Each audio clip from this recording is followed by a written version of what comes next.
Sekarang ni saya nak bagi satu info dekat anda semua. Kalau pernah tengok, tahu. Mungkin tak pernah tengok, tak tahu. Tak nak cerita benda lain, kita nak cerita pasal spoiler. Kalau orang perasan, kenapa X50 yang sekarang, yang baru 2025 ni, kenapa ada yang ada spoiler macam ni? Kenapa spoiler macam tu? So sekarang senang je, nak kenal sama ada dia spek flagship ataupun tidak.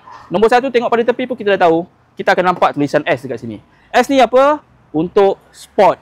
Maksudnya X50 flagship ada spoiler.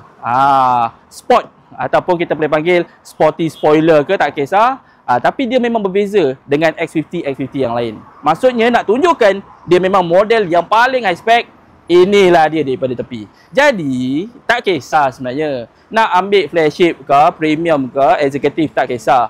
Tapi kena tengok juga kita punya kemampuan, sama ada kita mampu bayar, mampu maintain, mampu untuk semua benda pasal kereta ni. Dan yang paling terbaik, kena ingat, rebate yang ada 4,000 ni bukan selalunya ada. Mungkin rebate ni akan tak ada, mungkin rebate ni akan bertambah, saya pun tak tahu. Tapi untuk 10,000 orang terawal di Malaysia yang booking X50 ni, memang sah-sah lah. Confirm akan dapat 4,000 ni. Cepat-cepat sebelum terlambat.